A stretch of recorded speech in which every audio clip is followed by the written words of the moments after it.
nós temos profetizado lá no Fora da Caixa que nós alcançaremos 3.000 almas lá. Mas como uma igrejinha desse tamanho vai alcançar 3.000 almas? Nós não somos nós que alcançamos as almas, é o Senhor.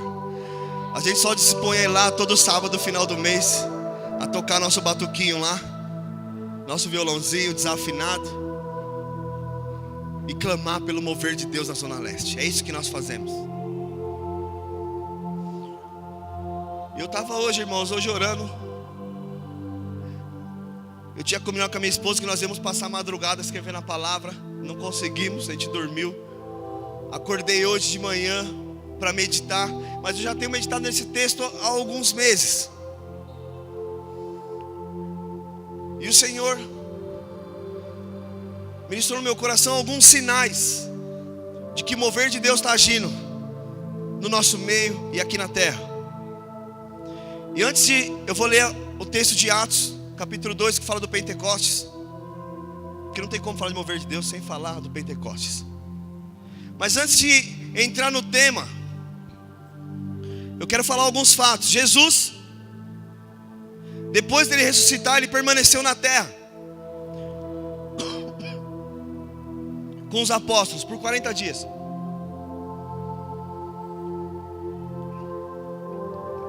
Antes dele subir aos céus. E nesse período que Jesus estava com os discípulos, ele deu algumas direções para pregar o evangelho. Jesus falou: ide, pregai o evangelho para os discípulos. Mas ele falou: aguardem até que o Espírito Santo desça até vocês, até que o Espírito Santo venha e revista vocês de poder, e encha vocês de poder. Ide, pregar o evangelho, mas aguarde, o Espírito Santo vai vir, vai revestir vocês de poder.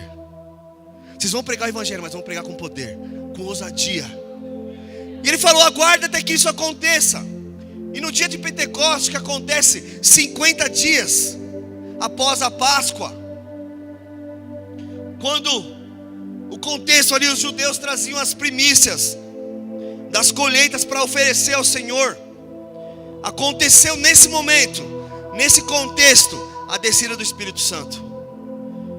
Os irmãos começaram ali a orar em línguas, e diversos judeus, diversas pessoas que estavam ali, de diversas nações, foram alcançadas pelo poder do Espírito Santo. E tem um historiador que fala, historiador judeu, o nome dele é Flávio José. Ele fala que nesse período de Páscoa, nesses dias de Páscoa, Pentecostes, pelo menos 3 milhões de pessoas iam até Jerusalém. Que esses 3 milhões eram quem? Eram os judeus que passavam ali, que rodavam pela cidade. Pelo menos esse número de pessoas passavam por ali. Então quer dizer, o Espírito Santo desceu nesse momento, nesse contexto. Milhões de pessoas estavam ali. Tudo estava preparado para a descida do Espírito Santo. Tudo estava preparado. O palco estava preparado para que o apóstolo Pedro pregasse sua primeira mensagem, cheio do Espírito. Tudo sendo preparado. Uma multidão. Sabe, irmãos? Abra sua Bíblia lá em Atos capítulo 2. Vamos ler aqui. Atos capítulo 2, a partir do verso 1. Quem não trouxe Bíblia pode acompanhar aqui atrás. Eu vou ler rapidamente, que são muitos versículos. A palavra de Deus fala assim: ao cumprir-se o dia de Pentecostes, estavam todos reunidos no mesmo lugar.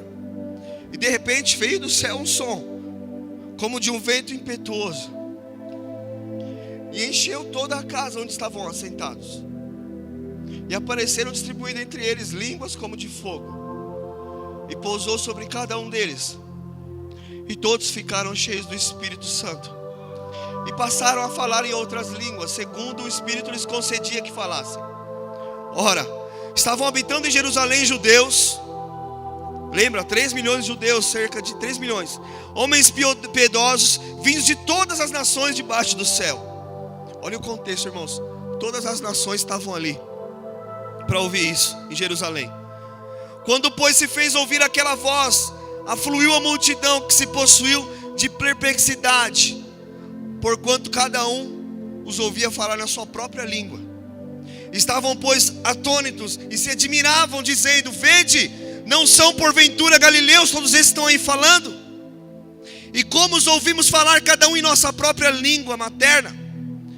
Somos partos, medos, clamitas e os naturais da Mesopotâmia, Judeia, Capadócia, Ponto e Ásia, da Frígia, da Panfilha, do Egito e das regiões da Líbia, nas imediações de Cirene, e romanos que aqui residem, tanto judeus como prosélitos, cretenses e arábios. Como ouvimos falar em nossas próprias línguas as grandezas de Deus? Todos os atores perplexos interpelavam uns aos outros: que quer isso dizer? Outros, porém, zombando, diziam: estão embriagados. Então se levantou Pedro, com sons e erguendo a voz, advertiu-os nesses termos: varões judeus e todos os habitantes de Jerusalém, tomai conhecimento disso e atentai nas minhas palavras. Esses homens não são embriagados, como vindes pensando, sendo essa a 3ª hora do dia. Mas o que ocorre é que foi dito por intermédio do profeta Joel: e acontecerá nos últimos dias, diz o Senhor, que derramarei do meu espírito sobre toda a carne. Vossos filhos e vossas filhas profetizarão, vossos jovens terão visões e sonharão nossos velhos. Até sobre os meus servos e sobre as minhas servas derramarei meu espírito naqueles dias, e profetizarão. Mostrarei prodígios em cima no céu e sinais embaixo da terra: sangue, fogo e vapor de fumaça. O sol se converterá em trevas e a lua em sangue, antes que venha o grande e glorioso dia do Senhor. E acontecerá que todo aquele que invocar o nome do Senhor será salvo. Varões israelitas, aqui o discurso, Pedro está discursando: atendei a essas palavras. Jesus Nazareno, varão aprovado por Deus diante de vós com milagres, prodígios e sinais, os quais o próprio Deus realizou por intermédio dele entre vós. Com vós mesmos sabeis, sendo este entregue pelo determinado desígnio da presciência de Deus, vós o matastes, crucificando por mãos iníquas. Ao qual, porém, Deus ressuscitou, rompendo os grilhões da morte, porquanto não era possível fosse ele retido por ela. Porque a respeito dele diz Davi: diante de mim vinha sempre o Senhor, porque está à minha direita, para que eu não seja abalado. Por isso se alegrou o meu coração e a minha língua exultou. Além disso também a minha própria carne repousará em esperança, porque não deixarás a minha alma na morte, nem permitirás que o teu santo veja a corrupção. Fizeste-me conhecer os caminhos da vida, encher-me-ás de alegria na tua presença. Irmãos, seja-me permitido dizer-vos claramente a respeito do patriarca Davi, que ele morreu e foi sepultado, e o seu túmulo permanece entre nós até hoje. Sendo, pois, profeta, sabendo que Deus havia jurado que um dos seus descendentes se assentaria no trono. Prevendo isso, referiu-se à ressurreição de Cristo, que nem foi deixado na morte, nem seu corpo experimentou a corrupção. A esse Jesus Deus ressuscitou, que todos nós somos testemunhas. Exaltado, pois, a destra de Deus, tendo recebido do Pai a promessa do Espírito Santo, derramou isso que vedes e ouves. Porque Davi não subiu aos céus, mas ele mesmo declara: disse o Senhor ao meu Senhor: assenta-te à minha direita, até que eu ponha os teus inimigos por estrado dos teus pés. Esteja absolutamente certa, pois toda a casa de Israel, de que este Jesus que vos crucificastes, Deus o fez Senhor e Cristo. Ouvindo eles estas coisas, compungiram-lhes o coração. Perguntaram a Pedro e aos demais apóstolos: que faremos, irmãos? Respondeu-lhes Pedro: arrependei-vos e cada um de vós seja batizado em nome de Jesus Cristo, para a remissão de vossos pecados, e recebereis o dom do Espírito Santo. Pois para vós outros é promessa, para vossos filhos e para os que ainda estão longe, isto é, para quantos o Senhor nosso Deus chamar. Com muitas outras palavras deu testemunho e exortava, dizendo: salvai-vos dessa geração perversa. Então os que lhe aceitaram a palavra foram batizados, e havendo um acréscimo naquele dia de quase 3.000 pessoas. Primeiro sinal do mover de Deus aqui na terra é o enchimento do Espírito. O primeiro sinal de que Deus está movendo na terra é que existem pessoas cheias do Espírito Santo. Existem pessoas cheias de Deus, Cleito, pessoas apaixonadas por Deus, pessoas cheias do Espírito. Sabe, a Bíblia fala que de repente veio do céu como um vento veemente e impetuoso e encheu toda a casa. E todos falaram em línguas, todos falaram em outras línguas. Sabe, querido, esse é o primeiro sinal de que Deus está movendo, é que tem pessoas cheias do Espírito Santo fazendo. Pessoas cheias de Deus, pessoas alegres fazendo o que fazem. Pessoas amorosas, pessoas gentis, pessoas generosas. Pessoas que fazem o bem, pessoas que falam bem da parte de Deus. Não sei se você sabe, mas os apóstolos, eles eram iletrados. E o apóstolo Pedro ali, em um discurso, quase 3.000 almas foram batizadas. Um homem que não sabia falar, mas ele foi cheio do Espírito. Ele não sabia falar, mas depois que ele foi cheio do Espírito, esse aqui foi o melhor discurso dele. O primeiro discurso depois que Jesus morreu foi esse. O primeiro discurso depois da ressurreição, da descida do Espírito foi esse. Um homem que não sabia falar, mas ele era cheio do Espírito. Pastor, eu não sei falar, eu não sei pregar. Seja cheio do Espírito. Pastor, eu não sei o que fazer. Seja cheio do Espírito. Muitos jovens têm dificuldade de pregar. Ontem o Marcos Madalena, o pastor aqui, nos falou que o Evangelho, para pregar o Evangelho é algo simples. A sua vida tem que pregar o Evangelho. Quando você é cheio do Espírito, a sua vida é diferente. A sua vida é diferente. Você lava a igreja de maneira diferente. Você pinta o prédio de maneira diferente. Você serve a Deus de maneira diferente. Você vai para a praça de maneira diferente. Você vai para a cela de maneira diferente. Você trata os irmãos de maneira diferente. Por quê? Você está cheio do Espírito. A Bíblia relata de 9 frutos do Espírito: amor, alegria, paz, paciência, benignidade, bondade, fidelidade, mansidão, domínio próprio. Tudo isso é fruto do Espírito. É o que vem quando você se enche. Quando você se enche, é uma pessoa mais mansa. Quando você se enche, é uma pessoa cheia de paz. É uma pessoa que tem domínio próprio. É uma pessoa cheia de alegria. Sabe, querido, como nós marcaremos essa geração? Se nós somos esse tipo de crente, cheio de alegria, cheio de paz, que não vai fazer a obra cheio de acusação. Para que sentir acusação? Se Cristo te fez justo. Se você é justo, Ele é mais pecador não, filho, você é justo. Tenha paz no seu coração. Deus vai te usar onde quer que você for. Deus vai usar a sua vida. Esse é o sinal do mover genuíno de Deus. Pessoas cheias do Espírito, pessoas cheias de força, pessoas cheias de paz, de alegria, que vão fazer a obra sem se preocupar com o que vão dizer, sem se preocupar se vai passar vergonha. Vão orar sem problema nenhum, sem se preocupar, João, você vai fazer apelo e vai vir alguém ou não vai? Porque você vê os apelos nas internet, aí vem 200, 400 almas, nós faz lá, vem 2. Aí os irmãos ficam com vergonha, vai fazer apelo? Tem que fazer. Porque quem é cheio do Espírito não tem medo não, se não vier ninguém. Quem decide não somos nós. Quem toca no coração não somos nós, é o Espírito Santo. Nós somos só agentes cheios do Espírito Santo. Nós fazemos apelo, as pessoas aceitam se elas querem. E se o Espírito mover, nós somos nós responsáveis se alguém aceita ou não. Nós somos só um canal. Esse é o primeiro sinal, querido. Segundo sinal, quando Deus está movendo, é que Deus gera uma linguagem contextualizada. Deus gera uma linguagem que está contextualizada com o momento. Eu não sei se você sabe aqui, se você prestou atenção, mas aqui no texto, eles começaram a falar a língua de todos que estavam ali. Eles começaram ali, tinha todas as nações que estavam ali naquele momento. Todas as nações estavam ali em Jerusalém. E eles começaram a falar as línguas das nações que estavam ali. E todos passaram a entender a mensagem. Quando Deus está movendo na terra, Deus gera um contexto para que as pessoas entendam a mensagem que nós estamos pregando, para que as pessoas entendam a mensagem que nós estamos levando.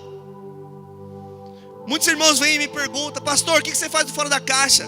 Você faz culto? O que é lá? Eu falo: irmão, eu não faço culto. Não é culto no Fora da Caixa. Porque se o irmão quiser ir para o culto, ele vai para o prédio da igreja, que é melhor que aqui. Ele vai para o prédio da igreja, que lá é mais confortável, mais aconchegante. No prédio da igreja tem cadeira para ele sentar, aqui não tem. Aqui não é culto que nós fazemos. Aqui nós clamamos por um mover de Deus. Aqui nós queremos milagre, aqui nós queremos cura, aqui nós queremos salvação, aqui nós queremos um grande mover, viver o avivamento. É isso que nós queremos fazer naquela praça. Mas eles perguntam se nós estamos fazendo o culto, por quê? Eles querem saber qual linguagem eu estou usando. A minha linguagem lá não é linguagem de crente, não. E sabe que tem um estudo, irmãos? Não sei se você sabe, pastor Alex. Você está fazendo agora lá também, fora da caixa? Os irmãos têm até camiseta, nós que fundamos não tem camiseta. Você que está fazendo lá, tem um estudo que estão falando que as pessoas escutam a mensagem de praça no máximo até 3 minutos de pregação. O que você faz em 3 minutos, irmão? Você dá boa noite, a graça e a paz. Aqui não é culto, né? A graça e a paz, irmão. Cumprimenta seu irmão do lado, da esquerda, da direita, de trás, da frente, da costa, dá um pulo. É isso que a gente faz aqui, 3 minutos, acabou. Agora na praça é diferente. Na praça, a nossa pregação tem que ser igual a de Pedro. Já tem que ir direto ao ponto. Não tem que ficar ensaboando o cachorro, direto ao ponto. 3 minutinhos, as pessoas já vão entender o que você está falando. As pessoas têm que entender. Mensagem simples, contextualizada. A mensagem direcionada para o público que está lá. Você não vai chegar falando lá assim que a irmã não pode rapar o sovaco e que não pode usar calça. A praça não é lugar de fazer isso. Não é lugar de falar, jovem, você não pode ir bermuda para o culto. O que você está fazendo de chinelo aqui? Não rela no microfone se tiver que ser. Lá não é lugar de fazer isso. Lá não é lugar de ficar se preocupando com doutrina. Lá é lugar de falar do verdadeiro evangelho. E é coisa rápida. Mensagem rápida.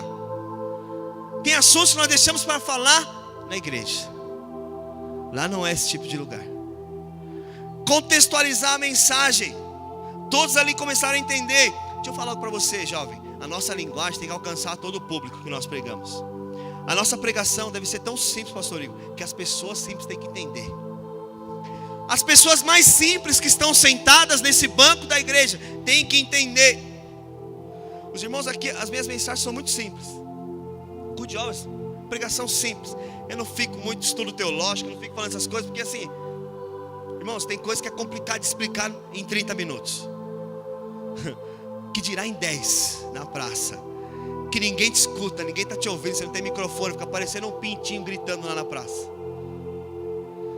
Nossa mensagem tem que alcançar o público, queridos. Deus deu o Filho dele para nós, Pedro, por amor. Mas o que nós estamos dando para o mundo? Que mensagem nós estamos entregando para as pessoas lá fora? O mover genuíno passa por isso. Que tipo de mensagem nós estamos pregando para as pessoas? Que tipo de Jesus nós estamos entregando? Deus entregou o Filho. Nós estamos entregando qual Jesus para as pessoas? Qual contexto nós estamos colocando? Que Jesus a gente tem falado? Nós fizemos lá o culto de Páscoa. Levamos uma cruz. E dentro daquela cruz ali, eu falei a mensagem de Páscoa, porque é a mensagem que nós queremos hoje. E falei que é o final de semana que o cristão, é o mais importante do cristianismo, é esse. Não é o Natal. Os irmãos acham que é o Natal, não é o Natal não. É a Páscoa, porque ali foi que Deus dividiu o calendário. Foi ali que Deus mudou a história da humanidade. Foi ali que Deus mudou seu destino eterno. Foi ali. Foi nesse momento. E trazer uma mensagem simples, cheia de contexto. As coisas passam rapidamente, queridos. Eu sei que o mover da praça não vai ser eterno. A gente brinca, a gente tem que viver o máximo que nós pudermos. A gente tem que entregar o nosso melhor, porque daqui a pouco passa. Daqui a pouco passa, vai acabar. Acaba. Mas o que não acaba é as impressões que se deixam no coração das pessoas que passam por lá. Se passar 1 milhão de pessoas naquela praça, 1 milhão de pessoas naquela praça, tem que ser 1 milhão de pessoas que receberam impressões do Espírito no coração. Mas sabe como elas vão receber? Se nós soubermos o que falar. Palavras simples, contextualizadas. Sabe? Palavras que alcançam o coração. Palavras de amor, de fé, de esperança. Palavras de confronto também. Você me confrontar. A pregação de Pedro aqui foi confrontadora. Ele confrontou as pessoas. Aquele Cristo que vocês colocaram lá, que vocês mataram, Deus o fez o Cristo, ele fala. Ele é o Salvador. Vocês não creem, mas ele é o Salvador. Nós temos que ter uma mensagem que impacta as pessoas em pouco tempo. Sabe o que significa entretenimento? Entretenimento significa você capturar a atenção das pessoas por um determinado período. Nós precisamos acertar em nossa comunicação. Sabe, Jó, você vai falar na sua célula. Eu sei que muito irmão gosta de pregar na célula aqui, irmãos. E tem coisa que eu não faço mais, é ensinar como fazer célula. E tem irmão até hoje, Pedro, que prega 1 hora na célula. Até no culto nós estamos diminuindo o tempo de pregação. Mas tem irmão que fala 1 hora na célula, sem parar. Ele fala mais que o pastor domingo. O pastor prega em meia hora, ele adiciona os exemplos dele e fica lá 1 hora de pregação. Eu vi a célula do irmão um dia, eu cheguei no início, ele estava falando. Eu saí com a minha esposa, nós fomos tomar um café, comemos um lanche, eu voltei e ele estava falando. Eu falei, rapaz, não acaba não isso aí. Até eu já cansei nem ouvir, imagina quem está escutando. Isso não é estar contextualizado. A célula é um ambiente de comunhão, é um ambiente de amor, é um ambiente de unidade. Não é um ambiente de você ficar pregando. Pregando, eu estou falando de pregar, pregação. Mas é um ambiente de você falar do amor de Jesus, sim. É um ambiente de você gerar fé nas pessoas. Aí os irmãos vão para a célula e saem cansados, que não aguenta ouvir o líder falar mais. Sabe por quê? O líder não se contextualiza. Aqui os discípulos estavam contextualizados com a língua das pessoas.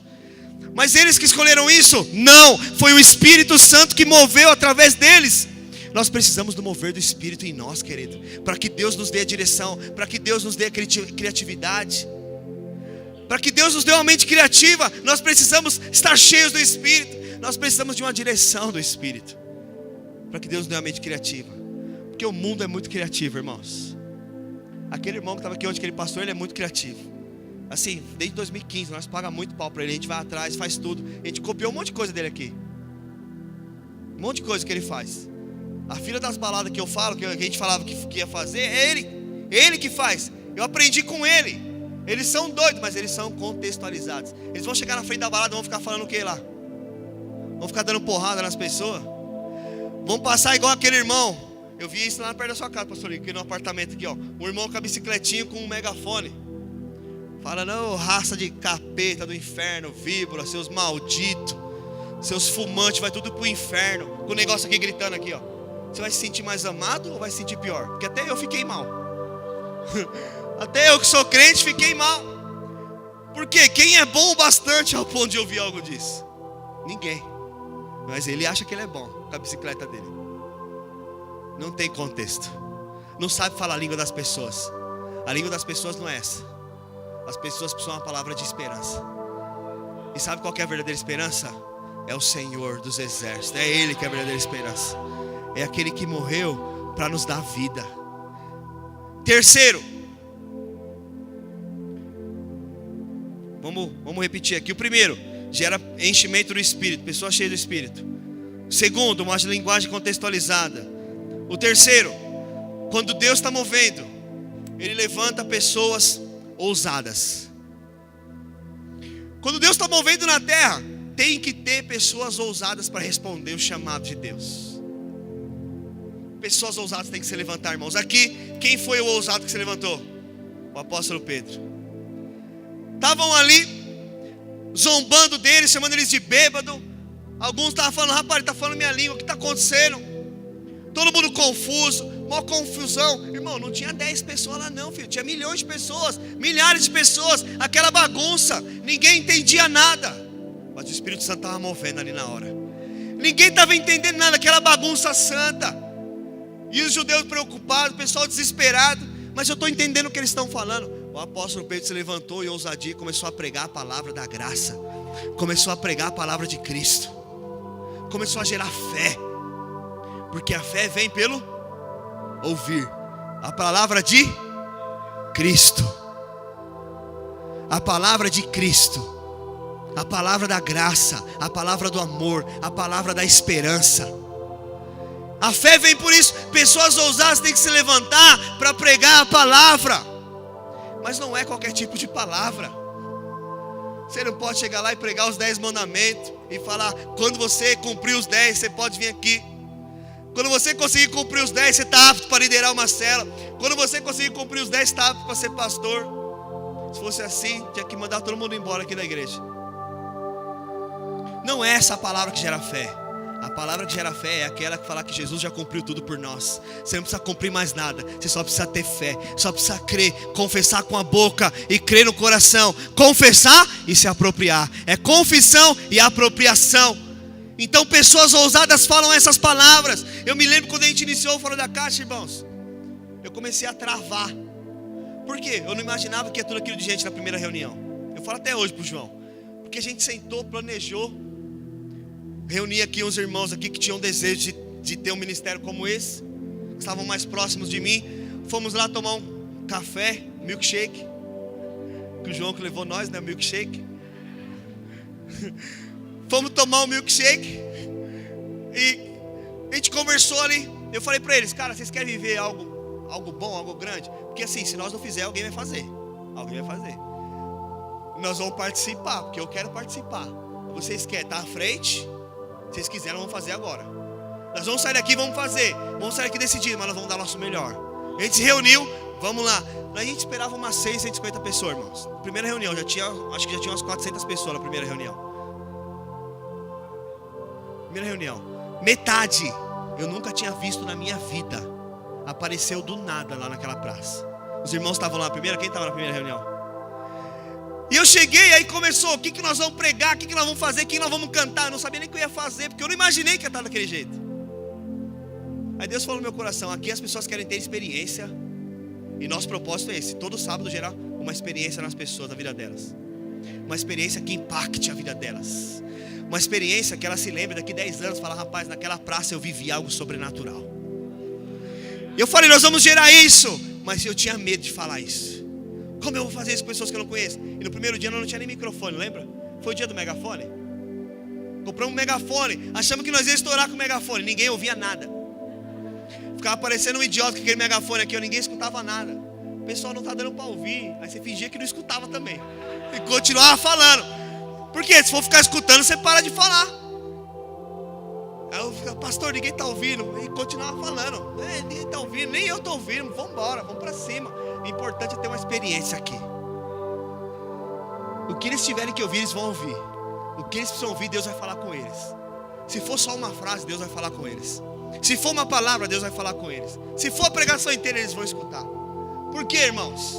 Pessoas ousadas têm que se levantar, pastor Alex. Tem que se levantar nessas horas. E sabe o que aconteceu? Eu recebi já 3 profecias naquela praça acerca do nosso ministério. Uma delas é que aquela praça ia ser nossa, lembra? Deus está te dando a chave da praça. Eu falei amém. O subprefeito foi na praça e perguntou depois outro dia, depois da profecia, vocês querem essa praça para vocês? Primeiro que ele chegou lá com um monte de segurança. Eu falei, rapaz, vamos miar aqui. Eu falei, Juju, vai cantando aí, enquanto isso eu vou resolver aqui o negócio. Os caras vão mandar nós parar. Só que ele não mandou parar não. Ele falou, vocês querem essa praça para vocês? Nós vamos limpar ela, vamos pintar. Nós vamos colocar o logo de vocês aqui, ó. Vamos escrever Fora da Caixa. E sabe, irmãos, que quando ele começou a falar aquilo ali, eu falei para ele, Deus já me deu essa praça. Eu não queria ela inteira não, mas se você quiser dar, nós aceita. Porque é muito grande. Mas eu falei para ele assim, nós queremos fazer uma conferência aqui no final do ano, gratuita, não vou cobrar nada de ninguém. Eu quero reunir 3.000 jovens aqui no final do ano. Ele falou, eu vou dar o palco, eu vou dar o som, vou dar tudo que vocês precisarem. Aí eu falei, só que assim, amém, queridos. Deus é bom. Isso é Deus que faz, irmãos. Porque nós não fomos atrás de nada. Nem autorização nós pedimos. Não pedimos autorização sim, pro bar do rock que tem atrás, que tinha show. Não sei se você lembra, irmão, mas tinha show. Hoje nem show tem mais. Porque o show quem faz agora lá é nós. Nem show tem mais. Pedimos as tomadas dele. Aí tem que desligar a guitarra dos roqueiros para pôr nossa tomada. Infelizmente. Mas, irmãos, nós tivemos que nos levantar em ousadia para ir lá para a praça. Tivemos que nos levantar com ousadia.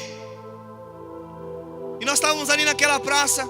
E uma pessoa chegou e falou para mim assim, isso aqui está nascendo uma conexão que vocês vão para fora do Brasil. Irmãos, é impressionante. Que no mesmo momento uma pessoa me chamou lá do Canadá. Mas eu não vou para o Canadá não, irmão, infelizmente. Eu achei que era isso.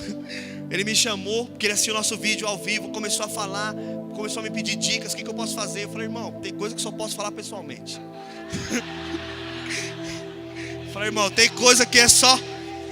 Tem coisa que a unção está sobre minha vida, você precisa me levar. Não dá para transferir pelo WhatsApp. Se eu orar, não adianta orar, irmão. É muito longe. Não chega aí. Só alcança a Zona Leste. Mas não teve jeito, irmão. Eles vão começar lá, vão fazer, mas assim, nós estamos abençoando até fora do Brasil com o nosso movimento. Coisas que nós não esperávamos. A minha ex-chefe, era diretora da empresa, foi para os Estados Unidos, me mandou uma mensagem também, falando fora da caixa. Me convidei também. Assim, irmão, uma hora nós vamos, tenho certeza. Se eles não levar, nós pagamos e vai. Eu mesmo vou, falo, estou disponível esse final de semana aí. Tô brincando. Mas tem que ter ousadia.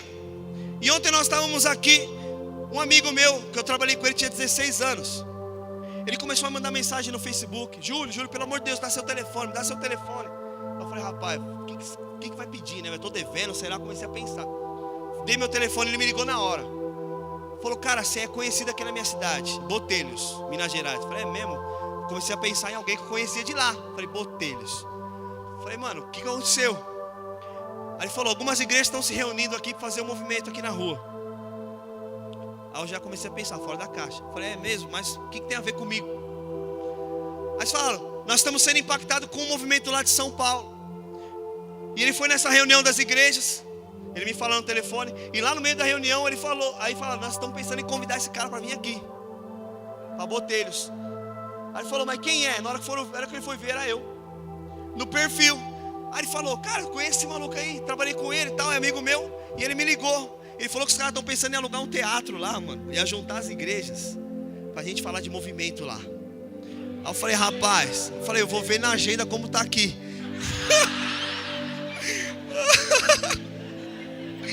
Eu vou ver minha agenda, meu irmão, que o negócio tá feio. É convite o tempo todo, irmão, é mentira.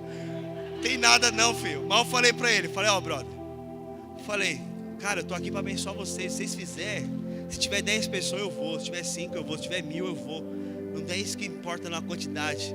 O importante é que o nosso coração abençoe as pessoas aí fora. O importante é que a gente está fazendo se expanda.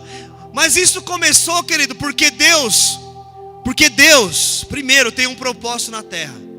E esse propósito veio com a descida do Espírito. Começou lá em Pentecostes esse propósito. Há 2000 anos, Deus nos encheu e nos deu ousadia. E nós estamos aqui com ousadia para pregar a palavra. E Deus nos levanta em ousadia.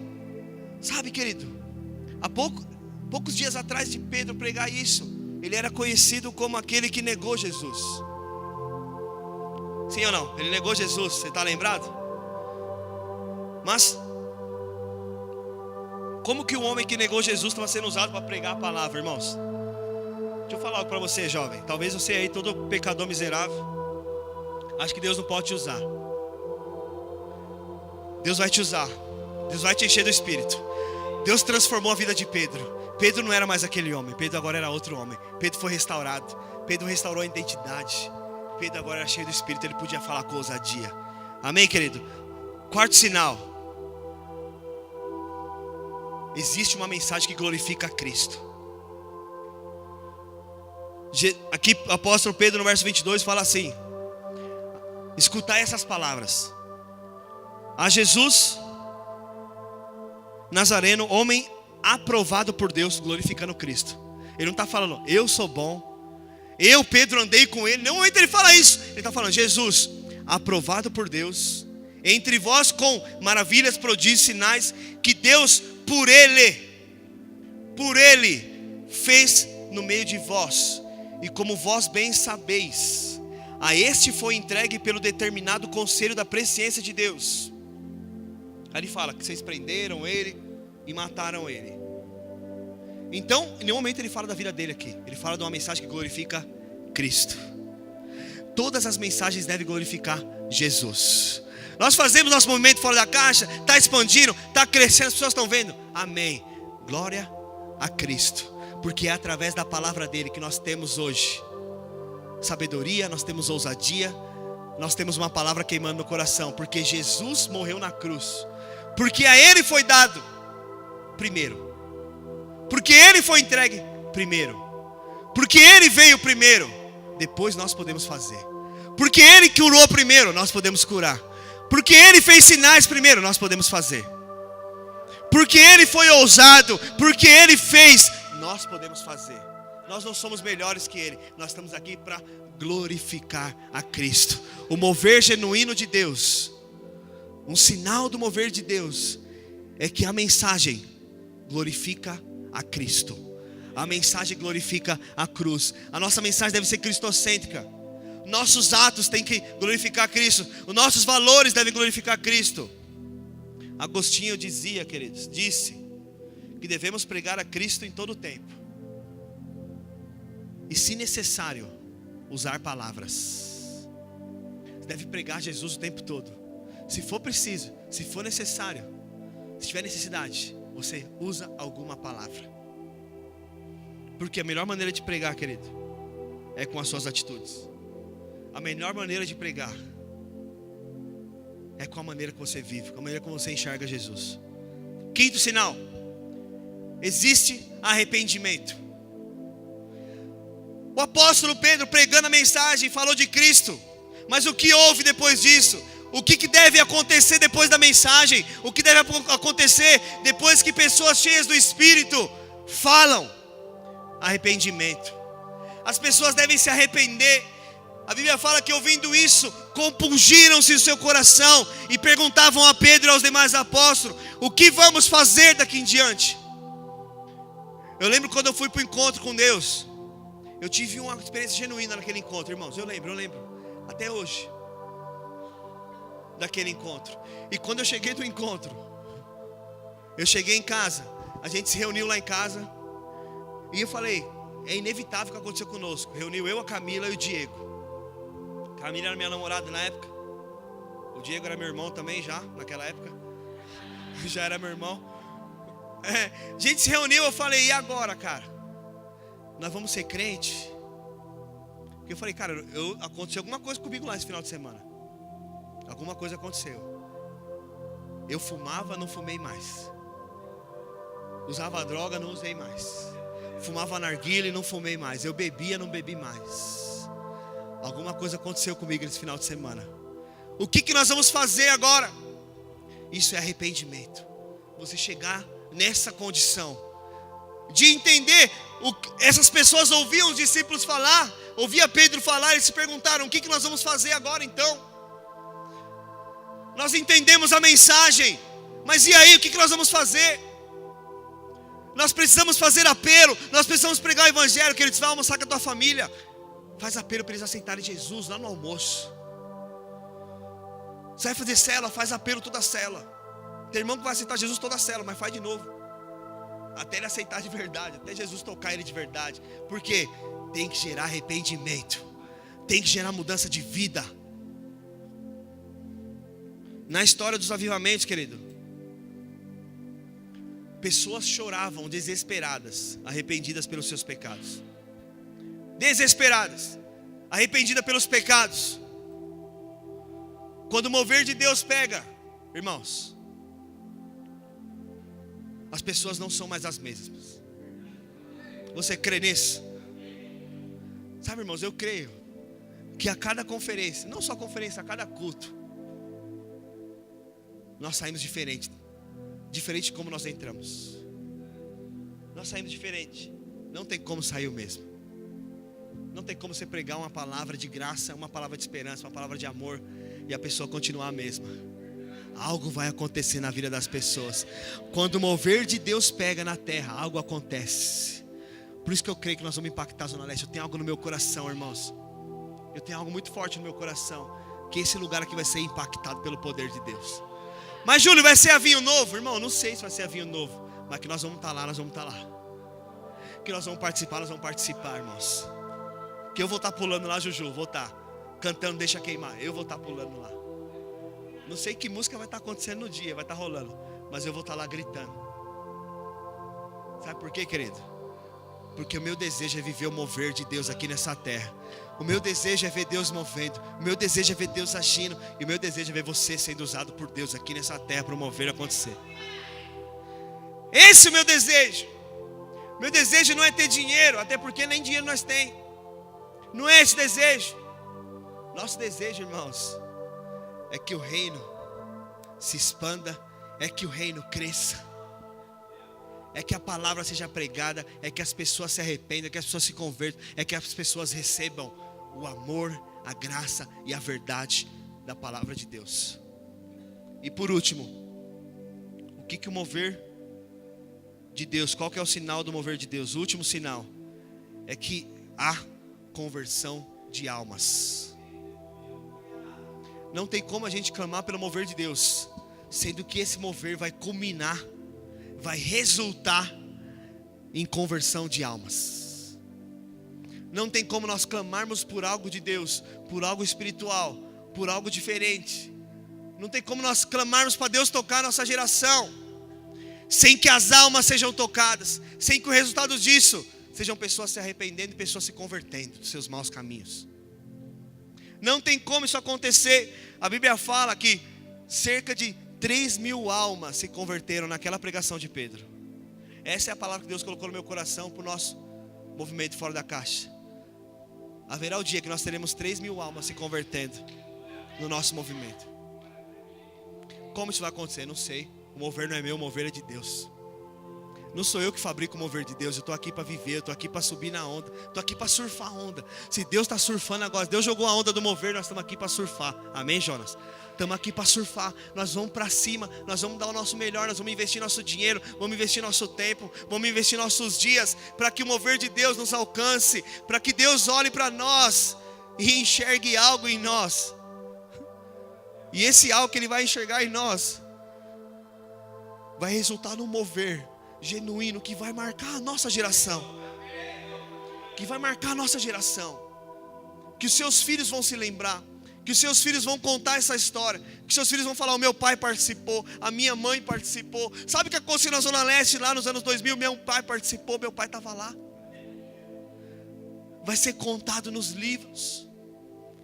Porque o mover de Deus tem que se expandir. E esse é o nosso propósito, esse é o nosso alvo, esse é o nosso foco. Nós estamos aqui para isso.